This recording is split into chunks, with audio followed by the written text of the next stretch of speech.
हरिओम। इस सृष्टि में दो तरह की चीज़ें हैं। एक को प्रतीति कहा गया है और दूसरे को प्राप्त। प्रतीति वो है जो दिख तो रही है बस मिलती नहीं, कभी भी अपनी नहीं हो पाती है। हर वो चीज़ जो दिख रही है पर अपनी नहीं है, उसे प्रतीति का नाम दिया गया है। और जो सदैव शाश्वत मिला ही हुआ है, कहीं जाता नहीं है, उसे प्राप्त कहा गया है। तो प्रतीति वो जो दिख रही है पर अपनी नहीं है, क्षण क्षण जा रही है अपने से दूर। और प्राप्त वो है जो दिख नहीं रहा है लेकिन सदैव ही अपना है। जो ये संपूर्ण सृष्टि है जो देखने सुनने में आ रही है, हर पल प्रति क्षण परिवर्तनशील है, इसलिए इस संसार को प्रतीति कहा गया है।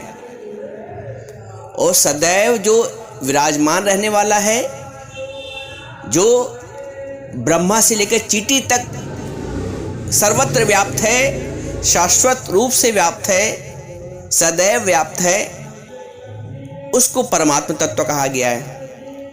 जो प्राप्त ही है, जिसको प्राप्त करने की आवश्यकता नहीं है,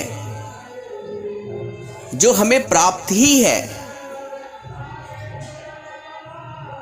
एक क्षण भी हमसे दूर नहीं है, उसे परमात्मा तत्व कहा गया है। एक बार फिर समझो, जो चीज दिख रही है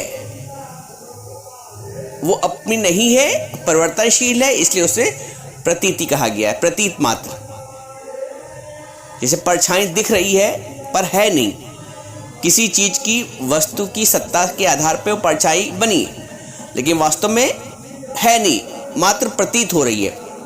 वैसे ही परमात्मा की सत्ता से संसार प्रतीत हो रहा है पर है नहीं, क्योंकि अज्ञान में हमें इस चीज का ज्ञान नहीं होता है। तो जो चीज प्रतीति होती है हम उसको ही अपना मान लेते हैं, और जो चीज शाश्वत सदैव ही अपनी है वो हमसे दूर, उसका भान होता है कि हमसे दूर है। जो परमात्म तत्व है, हमको लगता है कि वो हमसे दूर है, हम दूर दूर उसकी खोज करते हैं, दूर दूर उसकी अर्चना याचना करते हैं, अपने से दूर जान के, अपने से परे जान के हम उसकी अर्चना याचना करते हैं। लेकिन सच तो ये है कि वो अपने से एक श्वास की दूरी भर भी दूर नहीं है। इस बात की अनुभूति ज्ञान में होती है, इस सत्य की अनुभूति ज्ञान में होती है कि जो चीज दिख रही है वो अपनी नहीं है। जब हम इसको अंदर से पक्का कर लेते हैं तब हम इससे निरासक्त होते हैं, हमारी आसक्ति खत्म होती है, और आसक्ति खत्म होने के बाद ही हम उस चीज के दुख और सुख से, संयोग और वियोग से बच जाते हैं। ये है ज्ञान। जब तक हम निरासक्त नहीं हैं, हम जगत को अपने में मान रहे हैं, अपना मान रहे हैं, हम शरीर को स्वयं अपना शरीर मान रहे हैं, मैं हूं शरीर या मेरा शरीर, दोनों एक ही बात है, दोनों सत्य नहीं है। क्योंकि अज्ञान में प्रकृति के साथ ऐसा तादात्म्य संबंध हो गया है, इसलिए हम प्रकृति का रूप, हम शरीर का रूप, हम जगत का रूप बन जाते हैं। मूल रूप से हम जगत के दृष्टा हैं, हम जगत के स्वयं अधिष्ठान हैं, क्योंकि वो परमात्मा तत्व ही है जो अधिष्ठान है, जिसकी सत्ता से ये जगत प्रतीत हो रहा है।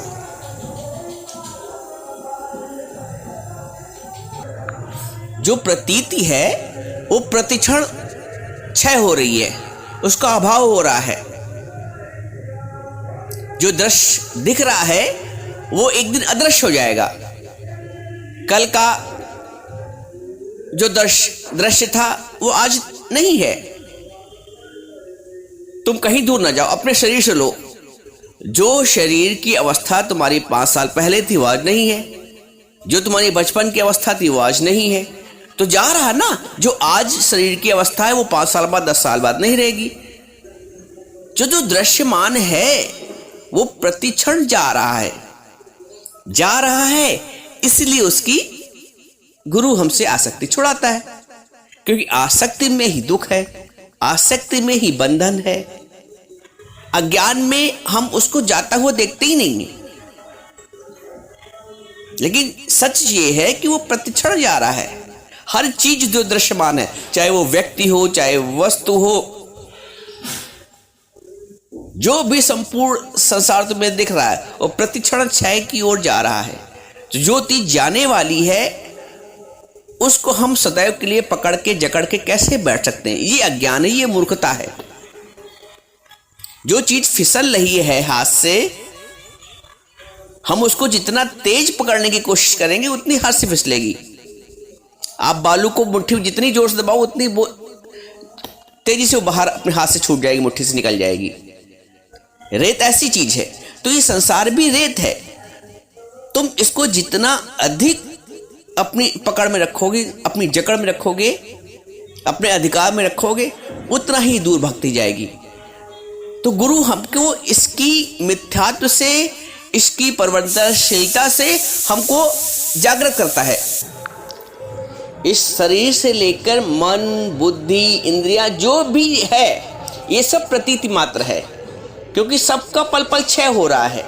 न ये इंद्रियां सदैव रहेंगी, न ये मन सदैव रहेगा, न बुद्धि सदैव रहेगी। ये पल पल बदल रहे, पल पल परिवर्तनशील है, ये सब चल है। लेकिन जो परमात्म तत्व है, जो स्वयं का तत्व है, वो अचल है, वो नित्य प्राप्त है। तो जो चीज नित्य प्राप्त है उसमें निष्ठा रखना है, जो चीज नित्य प्राप्त है उसमें निष्ठा रखना है। और जो चीज अप्राप्त है, मात्र प्रतीति भर है, उससे निरासक्त होना है। छोटा सा ज्ञान और जीवन की सारी रहस्य के सारे पर्दे को उठा देता है कि जो चीज नित्य है उसमें निष्ठा रखना है, और जो चीज प्रतीति मात्र है उससे निरासक्त होना है। इसी प्रकार तुम किसी भी कर्म के कर्ता नहीं हो, ये भ्रमवश अपने आप को कर्ता मान के बैठे हो, क्योंकि इस प्रकृति से, इस शरीर से हमारा तादात्म्य संबंध बना हुआ है। वास्तव में भगवान कहते हैं ना, न कर्तृत्व न कर्माणि लोकस्य सृजित प्रभु। भगवान ने न तुम्हारे कर्म की, न कर्म के फल की रचना की है, वो स्वयं तुमने की है। कर्म की आसक्ति तुमसे कर्म कराती है। इसलिए गुरु कहता है अकर्ता बनो। सूर्य की सत्ता से सब हो रहा है, लेकिन सूर्य अकर्ता है। सूर्य डायरेक्ट कोई काम नहीं करवा रहा है। वैसे ही परमात्मा की चेतन शक्ति से सारा जगत कार्यशील है, पर फिर भी परमात्मा करता है। तो वही परमात्मा तत्व हम में भी है, इस शरीर में भी है। तो उसी परमात्मा तत्व के द्वारा ही सारे कार्य हो रहे हैं। हम अज्ञानवश अपने आप को कर्ता मान लेते हैं, और जब कर्ता मान लेते हैं तो कर्म के भोक्ता भी हम ही होंगे। फिर तो कर्म का बंधन मिलना ही मिलना है। गुनाह को कबूल किया तो सजा तो मिलना ही मिलना है। तो कर्म के कर्ता बनते ही उसका फल हमारे आगे आ जाता है। इसलिए गुरु कहता है तुम जब आत्मभाव में आते हो, कर्म के कर्तापन से ऊपर उठ जाते हो। जब लग जाने मैं कुछ करता, तब लग गर्भ जोनि में फिरता। इससे साफ नहीं कहा जा सकता है। जब लग जाने, जब तक तुमको ये भान है कि मैं करने वाला हूं, तब तक गर्भ योनि जन्म मरण का चक्कर तैयार ही बैठा है। लेकिन मूल ये नहीं है। मूल तो ये है कि मैं कुछ नहीं करने वाला हूं। उस परमात्मा की चेतन सत्ता से प्रकृति गुण गुण में वर्त रही और कार्य हो रहा है। अज्ञान ये है कि मैं कर रहा हूं। जिस तरह मच्छर बैठ गया बैलगाड़ी के पहिए पे, तो उसको ये भान हो रहा है कि मैं बैलगाड़ी चला रहा हूं। तो क्या वास्तव में मच्छर बैलगाड़ी चला रहा है? ये उसका अज्ञान है। तो वैसे ही मनुष्य को ये भान हो जाता है अज्ञान का कि मैं ही कार्य का करता हूं। जब हमने गुनाह कबूल किया तो फिर सजा तो तैयार रखी है। तुम करते शरीर से कार्य हो रहा है, लेकिन फिर भी अकर्ता ही हो। मूल में जाके देखो तो, दृष्टा बन के देखो तो। आपने कभी देखा है जब झूला झूल रहा होता है तो झूला पीछे जाता है, फिर समत्व की स्थिति में आता है, फिर आगे जाता है, फिर समत्व की स्थिति में आता है, फिर पीछे आता है। लग तो रहा है कि झूला आगे पीछे क्रियाशील है, लेकिन क्रियाशील होने के पहले और बाद में वो समत्व की स्थिति में भी आ रहा है। तो मनुष्य सदैव समत्व की स्थिति में ही है। शरीर से कार्य हो रहा दिखने में तो आ रहा है, लेकिन जिस तरह वो झूला अपनी रस्सी के केंद्र से बंधा हुआ है समत्व की स्थिति में, वैसे ही मनुष्य भी उस समत्व से बंधा पड़ा है, उस परमात्मा से बंधा पड़ा है। देखने में आ रहा है कि कार्य हो रहा है।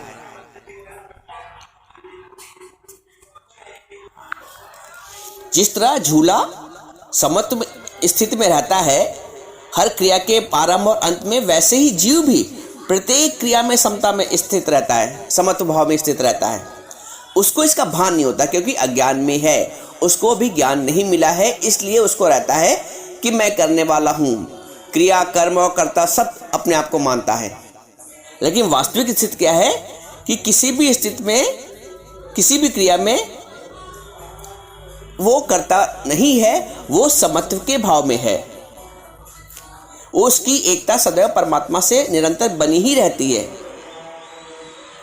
भले ही क्रिया करते समय समता में स्थित ना दिखे, पर वास्तव में समता ही रहती है। इस बात को समझ लो ध्यान से। प्रकृति सब गुण गुण में वर्त रही है। दिन हो रहा, रात हो रहा, वनस्पति निकल रही है, धूप हो रही है, छांव हो रही है, शरीर के बाल निकल रहे हैं, रोए निकल रहे हैं, नाखून निकल रहा है, श्वास चल रही है, पलक झपक रही है, क्षण प्रतिक्षण श्वास अंदर और बाहर हो रही है। तो सब स्वतः हो रहा नहीं हो रहा है। इसी तरह जो कुछ भी हो रहा है उस ईश्वर की चैतन्य शक्ति से हो रहा है। उसमें तुम कहीं से कर्तापन का अभिमान मत रखो।